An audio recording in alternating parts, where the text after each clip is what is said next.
Menurut berbagai hadis yang sahih, Nabi Isa Al-Masih nanti akan turun lagi. Tidak membawa risalah yang baru, tapi meluruskan risalah Islam ini yang telah banyak ditinggalkan oleh masyarakat. Bahkan ada hadis menjelaskan beliau akan membunuh Nabi, mematahkan kayu-kayu salib, lalu melaksanakan haji dan umrah mengikuti syariat Nabi Muhammad, bukan membawa agama baru. Bapak-bapak, ibu-ibu, saudara-saudara kaum muslimin rahimakumullah. Pada pertemuan yang lalu sudah saya jelaskan bahwa hidup selalu berakhir dengan kematian. Apabila datang kematian menimpa seseorang, datanglah kiamat baginya. Itu yang disebut dengan kiamat kecil. Hakikatnya mati adalah perpindahan dari kehidupan di dunia ini menuju kehidupan di alam barzakh. Menunggu kita di alam barzakh sampai datangnya saat kiamat. Entah 10 tahun, entah 100 tahun, entah 1000 tahun, hanya Allah saja yang maha tahu. Adapun orang-orang beriman yang melakukan amal kebajikan dalam kehidupan di dunia ini, masa penantian yang lama di alam barzakh buat mereka sebentar saja. Tetapi bagi orang-orang kafir yang ingkar, yang tidak beriman kepada Allah, yang hidup di dunia cuma menumpuk-numpuk dosa, tentu penantian di alam barzakh akan merupakan waktu yang sangat lama. Bukankah dalam kehidupan kita waktu itu memang relatif? Contoh misalnya, bagi pemuda-pemudi yang sedang duduk asyik memadu cinta, waktu 4-5 jam saja rasanya cuma 4-5 menit. Tenggelam oleh keasikan. Tapi buat orang yang berbaring di rumah sakit, meratap di balik-balik apa itu tembok derita kata lagu, di balik dinding-dinding penjara, sehari bagai seminggu, seminggu rasa sebulan, sebulan boleh jadi rasa setahun. Penantian yang sangat lama. Kapan kiamat itu akan datang? Ini rahasia Allah. Jangankan kita yang orang awam, baginda Nabi sendiri tidak diberitahu oleh Allah kapan kiamat itu akan terjadi. Tetapi sungguh pun demikian, banyak hadis-hadis yang menjelaskan ciri atau tanda-tanda datangnya kiamat. Nah, kalau sudah bicara soal tanda, tanda kiamat itu ada 2. Pertama yang disebut alamatus sughra, tanda-tanda kecil. Ini waktunya masih ada tenggang. Ada yang dinamakan alamatul kubra, tanda-tanda besar, artinya kiamat sudah diambang pintu. Apa tanda-tanda kecil dari datangnya hari kiamat itu? Misalnya kata Nabi, apabila ilmu sudah diangkat oleh Allah, artinya apabila ulama sudah banyak wafat, minat orang belajar agama berkurang, lalu kebodohan nampak merajalela di mana-mana, zina dikerjakan secara terbuka, minuman-minuman keras jadi kebanggaan, itu termasuk di antara tanda-tanda kecil terjadinya hari kiamat. Apalagi misalnya iza waladatil ammatu rabbataha, apabila budak sudah melahirkan tuan. Apa maksudnya? Ada yang mentafsirkan apabila anak sudah bisa membudaki orang tuanya. Orang tua yang melahirkan dia, yang membesarkan dia, demi setelah si anak besar jadi orang berpangkat, bertitel, berharta, berkedudukan. Jadilah orang tua itu budaknya. Sehingga sering dibilang kalau orang tua kaya, anak jadi raja. Tapi kalau anak yang kaya, orang tua sering jadi budak. Apalagi munculnya fitnah yang bergelombang, timbul perang antara dua bangsa yang besar, waktu berjalan terasa sangat pendek sekali. Itu merupakan tanda di antara tanda-tanda kiamat. Termasuk di dalamnya sulit membedakan mana laki, mana perempuan. Kan kalau tanda-tanda kayak begini sekarang sudah banyak kita lihat kan. Ulama banyak wafat, penggantinya sulit. Zina dikerjakan berterang-terangan, minuman keras jadi kebanggaan. Banyak anak membudaki orang tuanya, sulit membedakan mana laki mana perempuan. Kadang-kadang dari belakang kita lihat perempuan bener, begitu kita colek nengok jenggotan.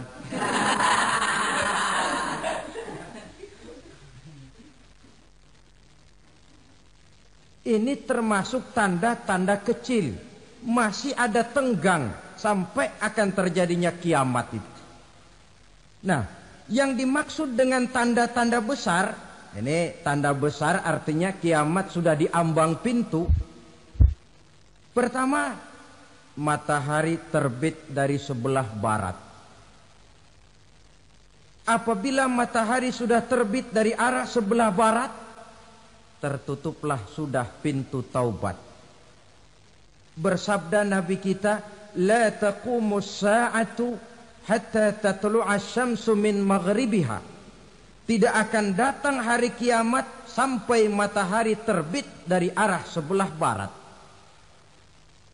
Wa iza tala'at, manakala matahari telah terbit dari arah sebelah barat, wara'ahan nasu, manusia banyak menyaksikan itu, amanu ajma'un, mereka pun lalu beriman. Yang tadinya kafir, yang tadinya ingkar, yang tadinya membangkang, setelah melihat matahari terbit dari sebelah barat, buru-buru beriman, berlomba-lomba mengucap dua kalimat syahadat. Tapi apa yang terjadi? Kata Nabi, wadzalika hina la yanfa'u nafsan imanuha lam takun amanat min qabl. Hari itu adalah hari yang iman sudah tidak berguna lagi bagi seseorang apabila sebelumnya memang dia tidak pernah beriman. Au kasabat fi imaniha khaira, atau beriman tetapi tidak pernah melakukan kebajikan di dalam keimanannya itu. Hari yang sudah kasib, hari yang sudah terlambat, beriman tidak akan ada gunanya lagi. Ini pelajaran buat kita. Sebelum sang surya terbit dari sebelah barat, sebelum nafas sampai di tenggorokan, artinya pintu taubat masih terbuka. Kalau dua hal itu sudah terwujud, nafas sudah sampai di kerongkongan, atau matahari sudah terbit dari arah sebelah barat, tertutuplah sudah pintu taubat. Tak ada lagi gunanya pangkat, jabatan, harta, bahkan beriman pun dalam suasana macam itu. Too late, kata orang Kulon. Sudah terlambat. Matahari terbit dari arah sebelah barat. Itu tanda besar, artinya kiamat sudah di ambang pintu. Lalu apalagi tanda besar? Munculnya Dajjal. Dajjal artinya pendusta-pendusta yang menyesatkan manusia. Ada dua macam Dajjal, saudara. Ada Dajjal kecil. Ini Dajjal kelas teri. Kalau ini sejak zaman Rasulullah sudah ada itu. Tiap zaman ada. Di zaman Rasulullah misalnya ada yang bernama Aswad al-Unsi dari Yaman. Ada yang namanya Musailamah Al-Kazzab dari Yamamah. Ada yang namanya Ibnu Sayyad dari Madinah. Ini dajjal-dajjal di zaman Rasul. Musailamatul Kazzab memproklamirkan diri jadi nabi dia. Di zaman Rasul masih hidup. Ini dajjal zaman Nabi. Di zaman sahabat muncul dajjal-dajjal. Di zaman kita sekarang ini dajjal-dajjal pun gentayangan. Dajjal-dajjal kelas teri. Kerjanya mendustakan manusia, menyesatkan manusia, memalingkan manusia dari jalan yang benar dan diridhoi oleh Allah Subhanahu wa taala. Adapun yang merupakan tanda besar dari datangnya kiamat, dajjal-dajjal kelas kakap. Pembohong-pembohong besar yang menyesatkan masyarakat manusia berpaling dari jalan Allah mengikuti jalan mereka. Apa sih ciri dajjal itu? Kata Nabi dalam hadis Bukhari Muslim, "Innad dajjala", sesungguhnya yang namanya dajjal itu yakhruju, satu saat akan muncul mendekati hari kiamat. Wa inna ma'ahu ma'an, si dajjal ini membawa air. Wa naran, dan juga membawa api. Dua simbol. Di tangan yang satu dia bawa air, di tangan yang satu dia bawa api. Wa ammal ladzi yarahu an-nasu ma'an fanarun, adapun yang orang banyak lihat air, hakikatnya adalah api. Yang dilihat api, hakikatnya adalah air. Oleh sebab itu, kalau api yang ditawarkan, ambillah air. Kalau air yang ditawarkan, pilihlah api. Maksudnya apa ini? Ini bahasa simbol, saudara-saudara. Dajjal bicaranya seolah-olah untuk kepentingan manusia. Menawarkan surga. Surga yang dia tawarkan hakikatnya neraka. Hai manusia, kalau kau mau bahagia, jangan dekat-dekat dengan agama. Solat itu tidak efektif dan efisien, tidak produktif dari segi ekonomi itu. Menghadiri majelis taklim cuma buang-buang waktu. Tahajud, tasbih, tahlil, baca Quran, apa itu? Pekerjaan mubazir saja. Hidup ini cuma sekali, masa yang cuma sekali, manfaatkan dengan sebaik-baiknya. Mumpung, dibawanya sifat mumpung tetapi dalam pengertian yang sangat negatif. Bicaranya seolah-olah untuk kepentingan manusia, tetapi sebenarnya menjerumuskan manusia. Menawarkan air, tapi sebenarnya api. Menawarkan api, tapi hakikatnya air. Buat apa kamu sholat? Buat apa kamu bayar zakat? Buat apa kamu puasa? Surga yang dicanangkan Dajjal, hakikatnya neraka. Neraka yang digambarkan Dajjal, pada dasarnya adalah surga. Jadi memutarbalikan fakta itu kerjaan Dajjal.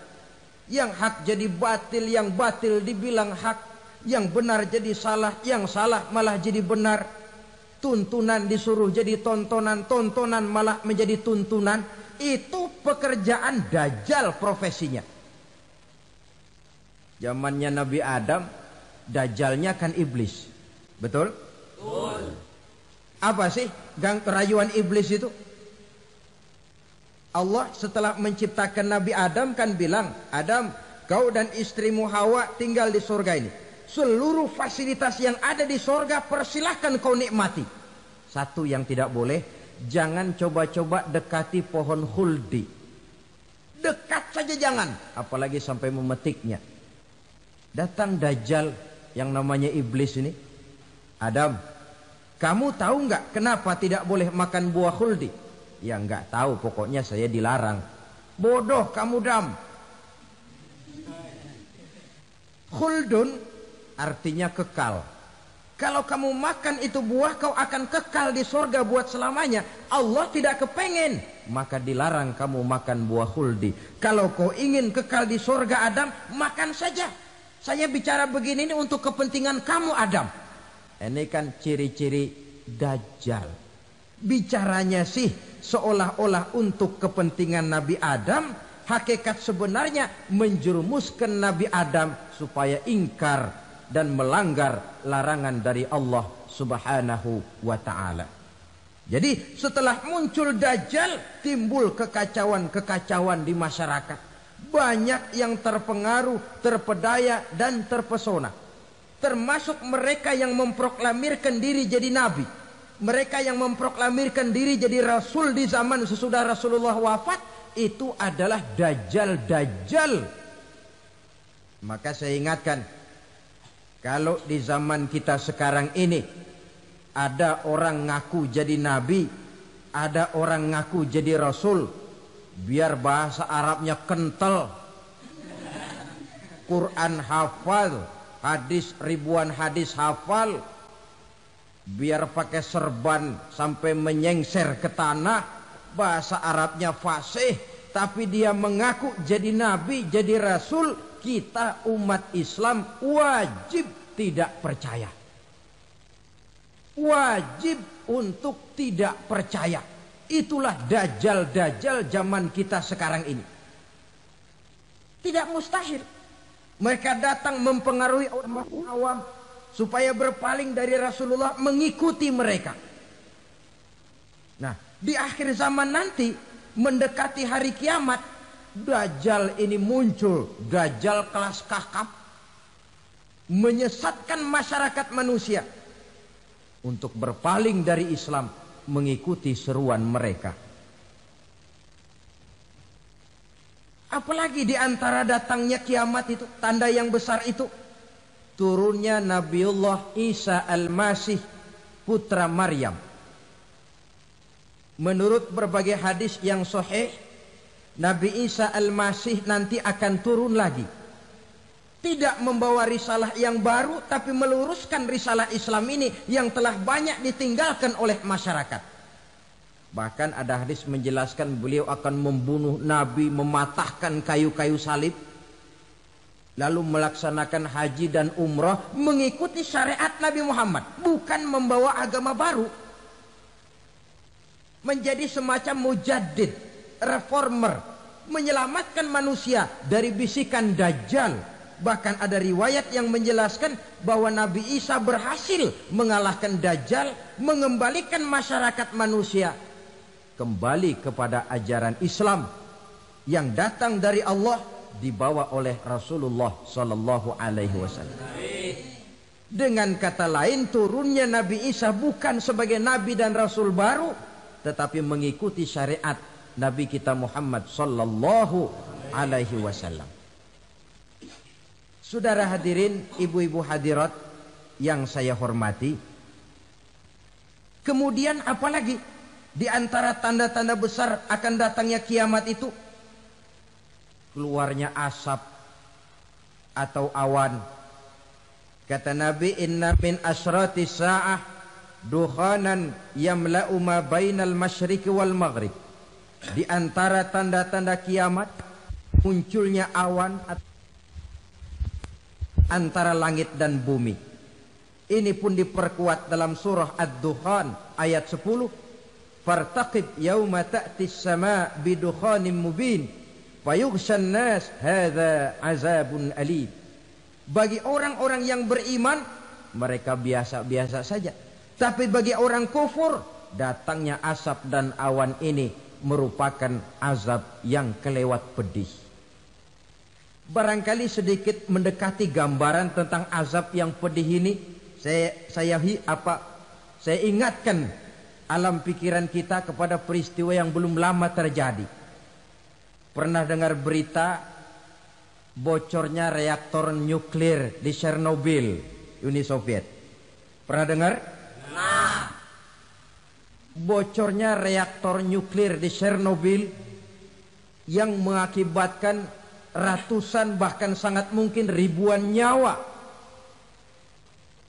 Cuma satu reaktor. Bagaimana kalau seluruh cadangan nuklir yang dimiliki oleh para negara adikuasa ini diledakkan? Bahkan yang konon menurut catatan cadangan nuklir yang dimiliki bersama oleh Amerika dan Rusia sekarang ini sudah sanggup memusnahkan 6 miliar manusia. 1,5 kali lebih banyak dari jumlah manusia yang nongkrong di permukaan bumi ini. Saudara-saudara hadirin yang saya hormati, lalu saat mendekati hari kiamat, apalagi tandanya? Setelah Nabi Isa wafat, pada saat turunnya yang kedua kali, lalu Allah meniupkan angin sejuk. Semua orang-orang beriman, orang-orang baik wafat, sehingga penghuni bumi ini cuma tinggal lagi terdiri dari orang-orang kafir. Tidak ada lagi di bumi ini yang bisa mengucapkan Allah. Sehingga dalam hadis qudsi itu ada keterangan, Innallaha azza wa jalla yaqulu li Israfil. Allah pernah pesan kepada malaikat Israfil. Kata Allah, Israfil, Iza sami'ta qailan yaqul Allah, Allah, fa akhirin nafakh 40 sanatan ikraman liqailiha. Hai Israfil, apabila kau dengar di permukaan bumi masih banyak orang yang mengucapkan Allah, Allah, maka tunda sangkakala kiamat itu 40 tahun. Untuk apa? Ikraman liqailiha, menghormati orang yang mengucapkan Allah, Allah itu. Wah, jadi karena sekarang masih banyak yang mengucapkan Allah, besar hatilah kita, masih jauh kiamat itu. Tapi jangan lupa, kiamat pribadi, kiamat kecil itu yang gak kita sangka-sangka. Ajal datang mencabut nyawa, itu kiamat pribadi.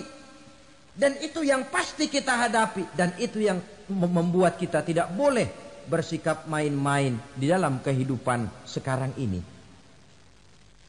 Saudara hadirin yang saya hormati, tidak ada lagi orang-orang muslim. Seluruh penduduk dunia ini kafir. Lalu terciptalah struktur sosial yang berlandaskan prinsip hidup semau gue. Bakal terjadilah prinsip di mana yang kaya menyantap yang miskin, yang kuat menindas yang lemah. Hidup sudah bagaikan di rimba belantara. Berlaku hukum rimba. Siapa yang kuat dia yang menang. Siapa yang lemah menjadi mangsa. Timbul kekacauan. Maksiat merajalela. Munkarat menjadi-jadi. Sehingga isi bumi ini penuh dengan segala macam perbuatan dosa. Tidak ada perlunya lagi alam diperpanjang temponya. Datang saat yang sudah dijanjikan oleh Allah Azza wa Jalla, maka terjadilah yang disebut kiamat kubra, kiamat besar, kiamat ancur-ancuran. Bagaimana kejadian ini dimulai? Dalam surah Az-Zumar ayat 68, Allah Subhanahu wa taala berfirman, "Wa nufikha fis-suri fasa'iqa man fis samawati wa man fil ardi illa man sya'allahu." Maka manakala ditiuplah sangkakala, terkejutlah seluruh yang ada di langit dan seluruh yang ada di bumi. Bila saat kiamat datang, Allah perintah malaikat Israfil, Israfil, tiup sangkakalamu. Ditiuplah sangkakala oleh malaikat Israfil. Yang akibat daripada tiupan itu, seluruh yang ada di langit, seluruh yang ada di permukaan bumi terkejut. Yang ada di langit siapa? Malaikat kan. Bayangin aja kalau malaikat kaget, apalagi kita. Terkejut seluruh makhluk yang ada di bumi, yang ada di langit mendengar suara sangkakala itu. Bunyinya tidak sanggup kita bayangkan dahsyatnya. Ledakan nuklir, ledakan neutron, belum apa-apa ketimbang bunyi sangkakala malaikat Israfil ini.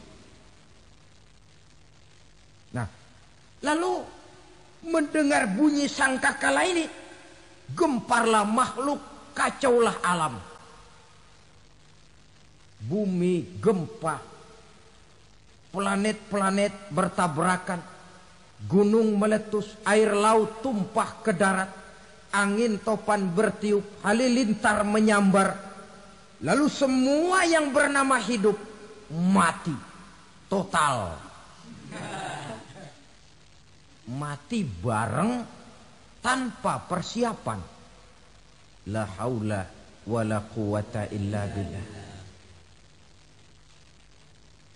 Saya kadang-kadang dalam tafakur bermohon, ya Allah, mudah-mudahan saya enggak nemuin kiamat beneran. Ngeri.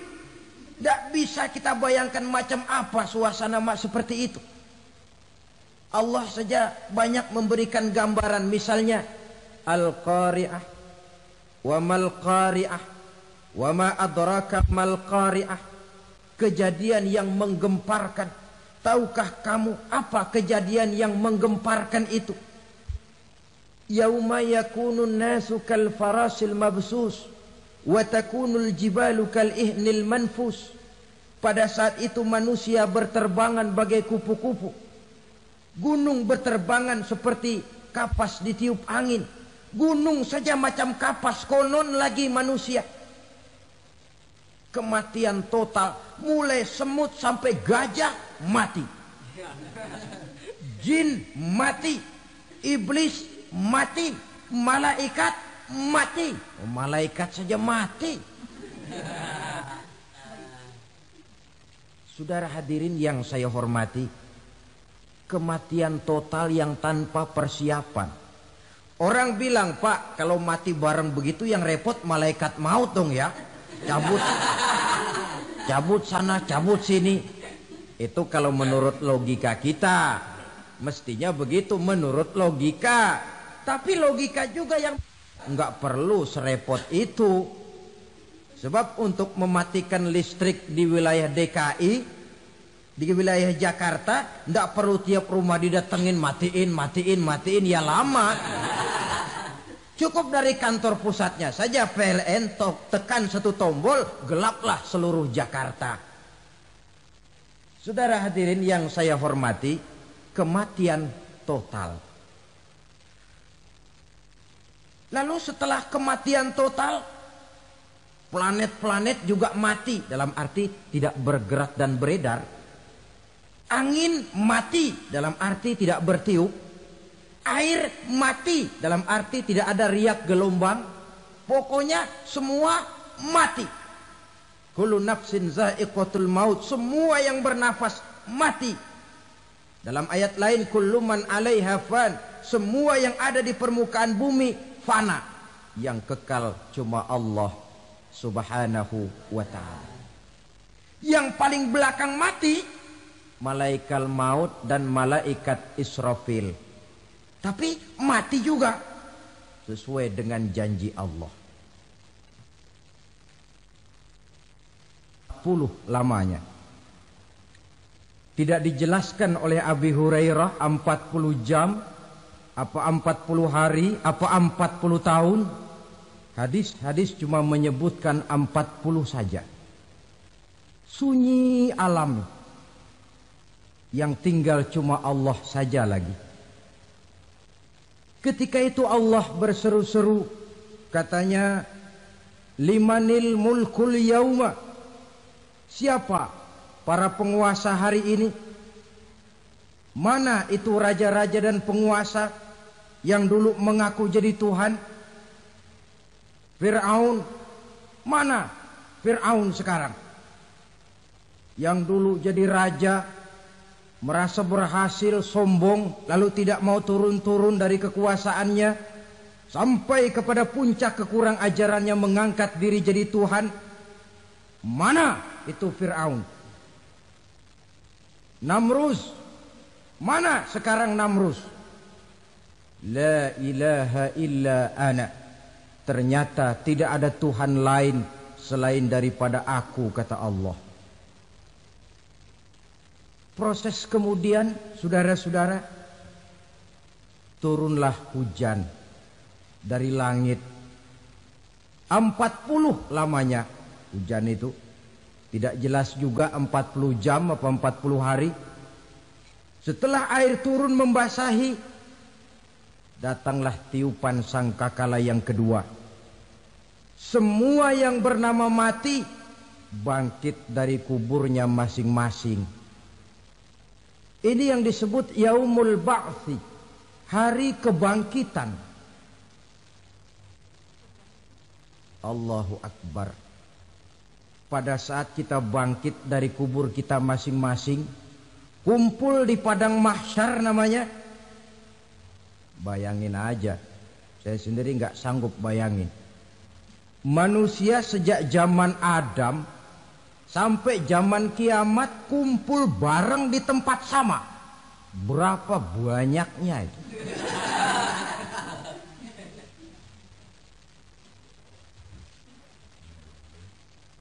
Dan yang luar biasa menurut satu riwayat, pada saat bangkit itu, Masya Allah, roman muka kita berubah. Disesuaikan dengan amalan kita waktu di dunia ini. Barang siapa yang waktu di dunia amalannya itu amalan tikus, di akhirat nanti dia bangkit dari kubur, mukanya seperti muka tikus. Gagah betul badannya, tapi mukanya seperti tikus. Kenapa? Amalannya waktu di dunia seperti amalan tikus. Apa amalan tikus itu? Suka ngegeragoti barang yang sudah disimpan rapi-rapi. Orang sudah simpan uang rapi-rapi, simpan perhiasan rapi-rapi, digeragoti oleh tikus. Maling-maling, pencoleng-pencoleng, koruptor-koruptor. Itu nanti di akhirat nanti kita lihat mukanya seperti muka tikus. Oh ini waktu di dunia suka nyolong, hanya seperti muka tikus. Barang siapa yang waktu di dunia ini amalannya itu amalan macan, dia akan bangkit nanti mukanya seperti muka macan. Apa amalan macan? Macan itu amalannya menang-menangan. Orang yang mau menang saja nggak mau mengalah. Coba lihat di hutan. Kenal hutan nggak? Nah. Di hutan, raja hutan di mana-mana pasti macan. Betul kan? Betul. Padahal hutan belum pernah bikin pemilihan umum. Tapi macan tidak peduli ada pemilihan umum apa tidak, pokok saya raja. Sebab apa? Macan jadi raja itu bukan karena benar, tapi karena kuat jadi raja. Setelah dia jadi raja, rakyat hutan yang mesti dilindungi malah dimakan oleh raja macan. Kambing rakyat hutan dimakan oleh macan. Ayam rakyat hutan dimakan oleh macan. Itu nanti kita lihat di akhirat itu mukanya seperti muka macan, gagah betul. Lalu barang siapa yang di dunia ini amalannya itu seperti amalan anjing, nanti dia punya muka seperti muka anjing. Apa amalan anjing? Pertama, anjing itu kalau disuruh jaga rumah, dia tidak bisa membedakan mana maling, mana tamu. Biar yang datang maling, kalau bawa tulang, anjing kalem. Yang kedua, anjing itu akan setia kepada siapa saja yang memberinya roti. Siapa yang memberinya roti, itulah majikannya. Apa kata majikannya, pasti dia laksanakan. Soal benar atau salah, dia tidak peduli. Setelah anjing dapat roti, dia tidak punya pilihan lain kecuali bilang, abdi mah kumaha juragan wae ayeuna mah.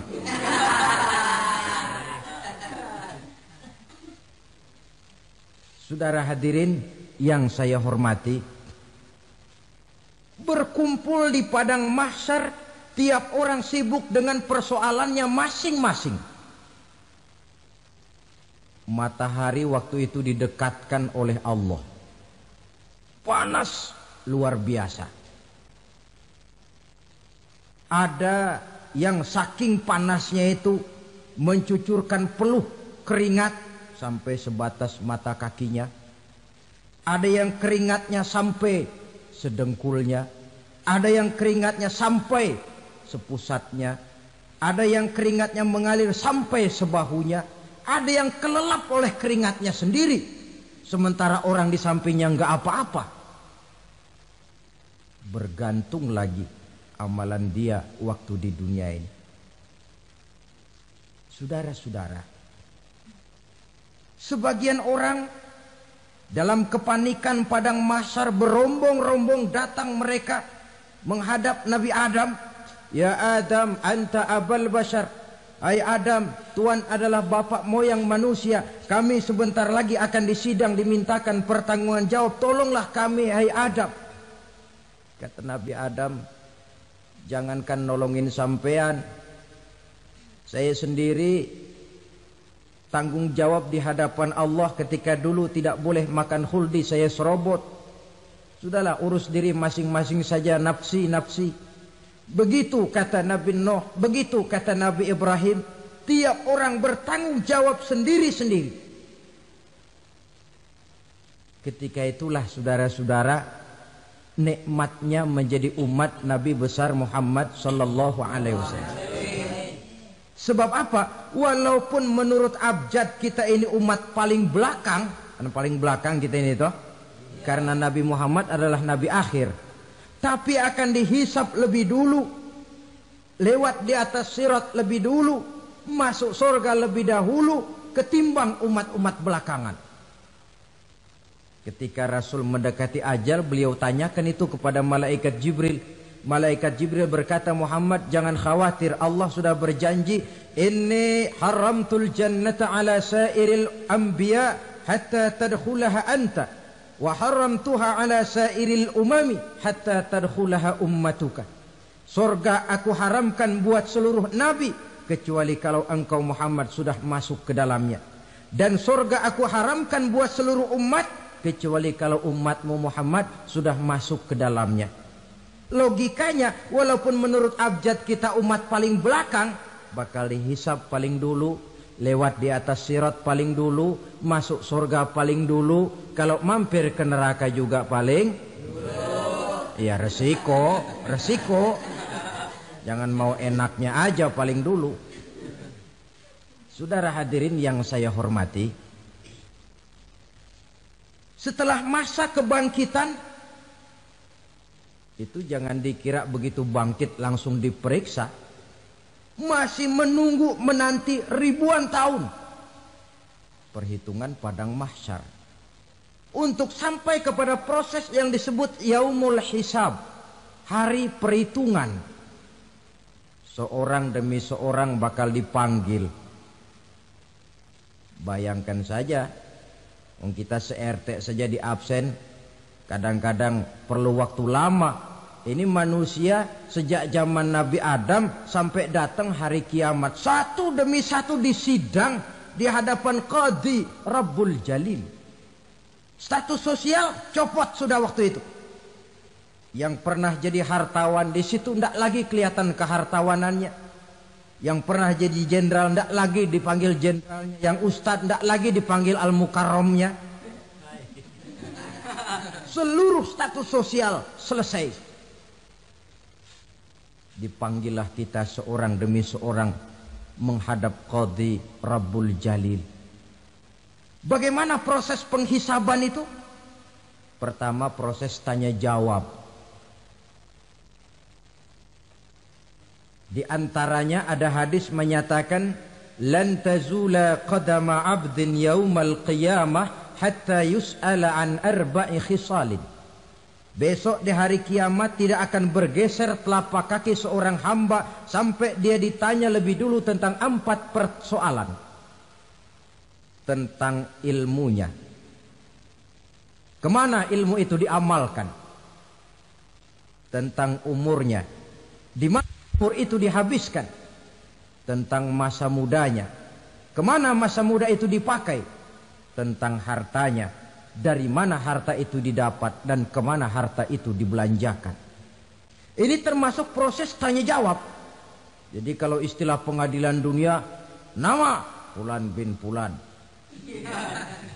Kamu waktu di dunia diberikan umur panjang untuk apa? Pernah mengalami masa muda, kemana kau habiskan masa remajamu? Kau diamanahkan ilmu, dengan apa ilmumu kau amalkan? Kau diberikan harta, dari mana harta kau dapat, kemana kau belanjakan? Tak seorang pun yang bisa mungkir. Sebab apa? Dikala itu yang menjadi saksi bukan orang. Yang menjadi saksi adalah seluruh anggota badan kita. Tangan bicara, kaki jadi saksi terhadap seluruh amalan yang pernah kita kerjakan pada saat kehidupan di alam dunia ini. Selesai proses tanya jawab, lalu diperlihatkan buku catatan kita waktu hidup di dunia ini. Jangan lupa Allah itu menyiapkan 2 superkomputer kepada kita. Sebelah ditempelin sebelah kanan, yang sebelah tempelin di sebelah kiri. Komputer itu namanya Raqib dan Atid. 2 malaikat yang apabila baik kita lakukan, refleks saja akan menulis kebajikan kita. Jahat kita kerjakan akan tertulis. Catatan itu nanti diperlihatkan kepada kita. Waduh, alangkah malunya pada saat diperlihatkan catatan kita, buku rapot kita merah melulu. Barangkali diperiksa sambil diomelin, brengsek lo. Buku merah melulu begini bagaimana waktu hidup di dunia? Tidak cukup diperlihatkan buku catatan kehidupan, rekaman kehidupan. Rekaman kehidupan kita secara utuh sejak terlahir sampai ajal datang merenggut nyawa. Barangkali mirip dengan video sekarang ini, di mana terekam dengan baik seluruh kegiatan kita sejak yang sekecil-kecilnya sampai kepada yang sebesar-besarnya. Untuk kemudian kita pun menerima balasan. In khairan fa khairun wa in syarran fa syarrun. Kalau baik ya baik balasannya, kalau jahat ya jahat juga balasannya. Catatan-catatan kita diberikan. Kalau banyak kebajikannya diberikan di tangan kanan dengan cara yang halus. Kalau banyak kejahatannya diberikan dari sebelah kiri atau dilempar dari belakang. Itulah sebabnya sejak di dunia ini kita sudah mohon kepada Allah. Ketika berwudu membasuh tangan kanan, apa kita bilang? Allahumma a'tini kitabi biyamini wa hasibni hisaban yasira. Ya Allah, berikan saya kitab di tangan kanan, dan kalau saya memang perlu dihisap, hisaplah saya yang seringan-ringannya. Tangan kiri berlindung kita kepada Allah. Jangan sampai diberikan kitab di tangan kiri atau dari arah sebelah belakang. Wa a'udzubika an tu'tiya kitabi bishimali aw min wara'i zuhri, dari arah sebelah belakang. Na'udzubillah min dzalik. Setelah selesai lewat proses penghisaban, lewat mizan, timbangan, maka yang sudah selesai dihisab itu bergeraklah menuju sirat, jembatan yang terbentang menuju surga melalui neraka. Saudara-saudara, panjangnya perjalanan sirat itu memakan waktu ratusan tahun. Tetapi orang yang lewat di atas sirat pun macam-macam, bergantung amalannya ketika di dunia ini. Ada yang lewat di atas sirat itu kal barkil khatib, seperti kilat yang menyambar, lep, sudah sampai dia di surga. Cepat bukan main. Ada yang lewat di atas sirat itu seperti orang lari-lari. Ada yang lewat di atas sirat itu seperti orang jalan biasa.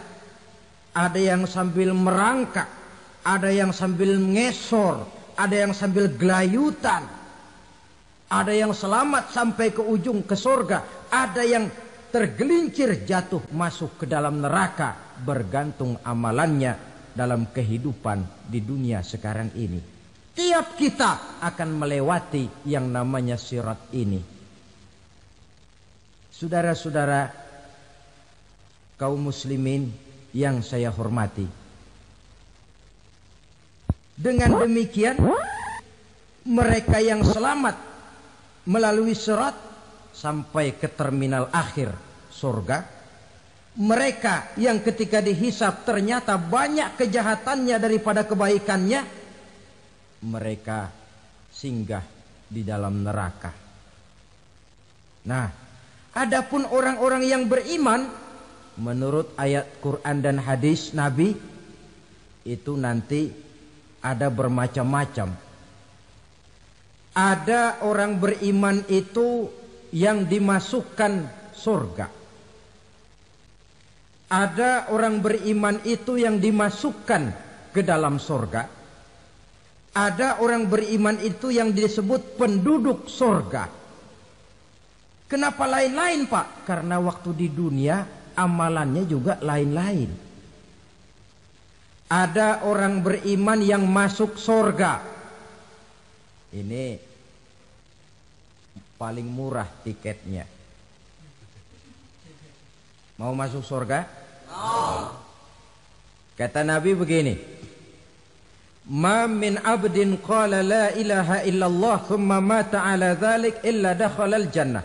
Kalau seorang hamba sudah mengucap dua kalimat syahadat, dia yakin dengan kebenaran kalimat itu sampai matinya, orang itu akan masuk surga. Abi Dzar yang waktu itu diajak bicara heran, ya Rasul kok gampang betul? Iya. Walaupun orang itu mencuri, iya. Walaupun orang itu berzina, iya. Biar dia mencuri, biar dia berzina, kalau dia sudah mengucap dua kalimat syahadat, dia yakin dengan kebenaran kalimat itu sampai matinya, itu orang akan masuk surga. Jadi masuk surga cukup dua kalimat syahadat, yakin sampai mati, masuk surga. Itu perkara masuk. Tapi kalau pertanyaannya diterusin, masuknya kapan, Pak? Nah, ini lain lagi urusannya. Sebab ada yang masuknya itu langsung, ada yang mampir dulu. Di sana tempat cuma dua. Kalau tidak surga, neraka. Mau ke surga, tapi mampir dulu. Yang mampirnya jelas di neraka. Kenapa? Dalam hadis qudsi ada riwayat. Nanti itu di akhirat, setelah Allah selesai mengatur penduduk surga masuk surga, yang neraka masuk neraka, Allah berkata kepada malaikat Malik, malaikat Malik, labaik ya Allah.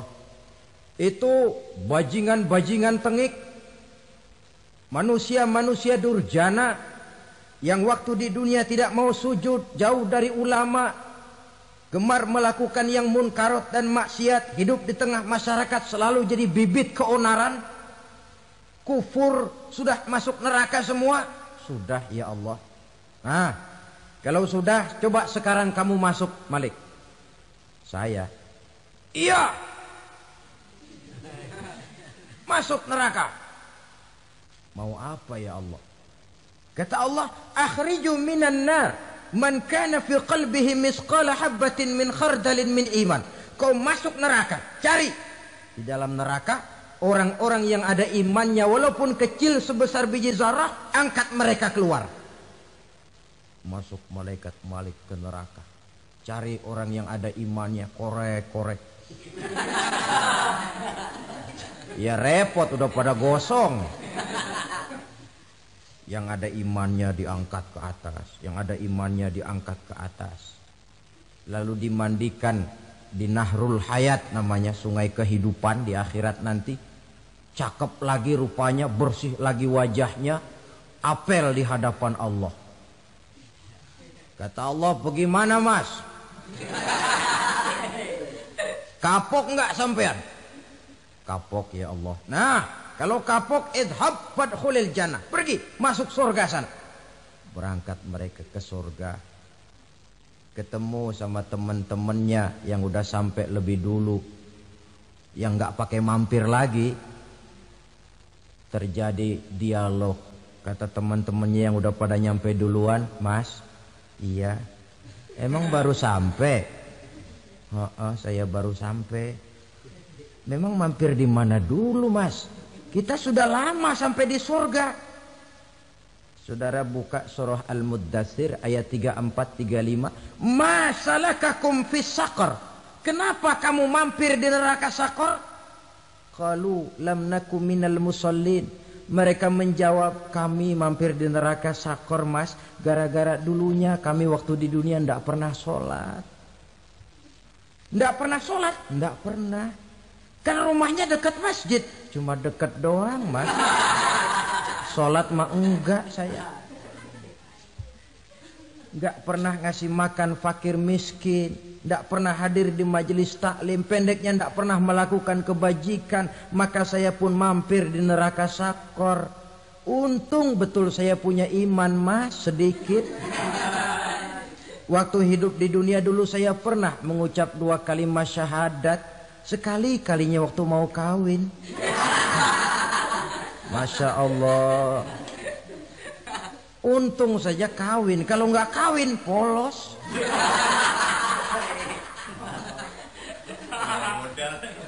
Itu juga pengulu sudah setengah mati ngajarin. Asyhadu alla, asyaduaan, asyaduaan.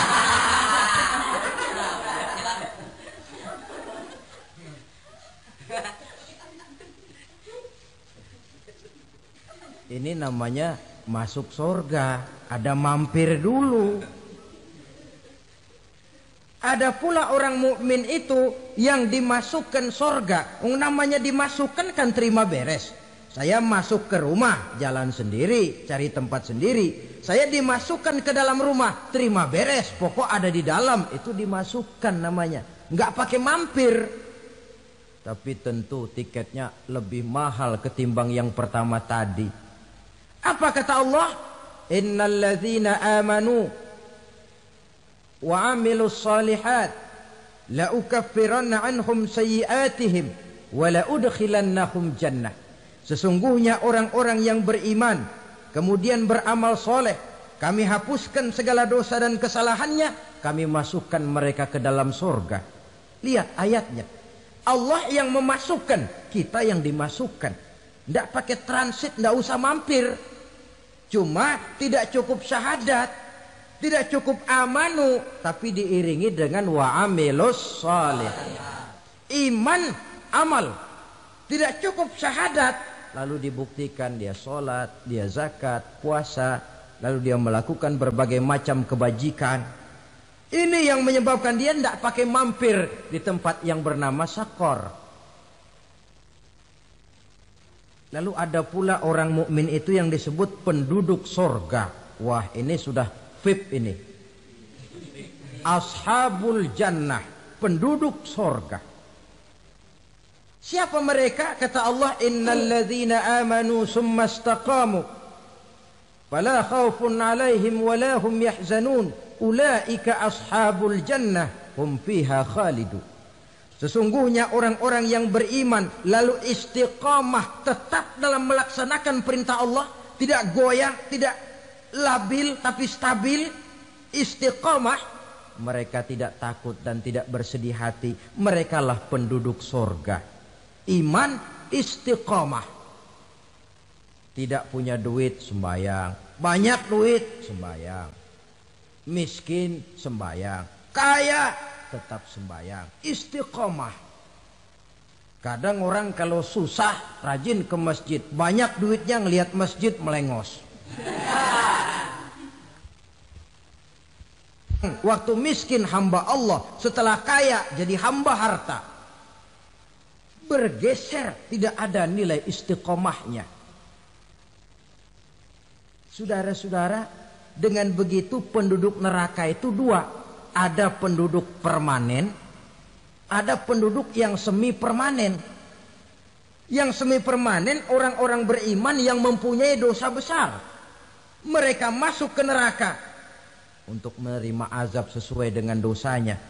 Bila selesai masa azab itu, mereka akan diangkat untuk ditempatkan kembali ke dalam surganya Allah Subhanahu wa ta'ala. Nah, dikala itulah saudara-saudara, ada yang disebut syafaat dari Rasulullah Sallallahu Alaihi Wasallam. Tapi tentu jangan lupa, syafaat ini ibarat kain menambal dia. Kita punya kain bolong-bolong sedikit, syafaat yang menambal.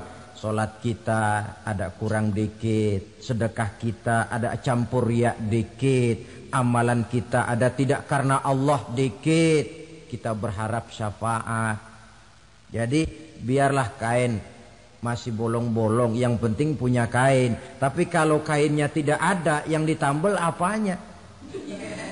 Salat tidak, puasa tidak, zakat tidak, berharap syafaat saja. Ya, terlalu berlebihan itu. Saudara hadirin yang saya hormati, apabila selesai proses penghisaban, proses penghitungan, maka dikala itulah manusia terbagi dalam dua kelompok besar. Fariqun fil jannah wa fariqun fis sa'ir. Sekelompok orang-orang beruntung yang masuk ke dalam surga, dan sekelompok lagi masuk ke dalam neraka. Akan memakan waktu untuk menceritakan sifat surga dan neraka, tapi insya Allah pada kesempatan pertemuan lain saya sampaikan. Namun sebagai gambaran umum cukuplah saya sampaikan sebuah hadis qudsi. Allah jelaskan, a'dadtu li'ibadiyas salihin ma la aynun ra'at wa la uzunun sami'at wa la khatara fi qalbil bashar. Aku sediakan buat hamba-hambaku yang soleh, yang tidak pernah terlihat oleh mata, tidak pernah terdengar oleh telinga, dan belum pernah terdetik dalam hati manusia. Jadi kenikmatan surga belum pernah dilihat mata, belum pernah didengar telinga, belum pernah terdetik dalam hati. Pedihnya azab neraka belum pernah terlihat mata, belum pernah terdengar telinga, belum pernah terdetik dalam hati. Saudara hadirin yang saya hormati, oleh karena itu sebagai uraian akhir daripada kiamat ini, marilah sama-sama kita memanfaatkan hidup dengan sebaik-baiknya, supaya jangan timbul penyesalan di hari kemudian nanti. Mudah-mudahan kita seluruhnya diselamatkan Allah dari azab neraka dan mendapat surga dan ridho. King is back. 3 jari.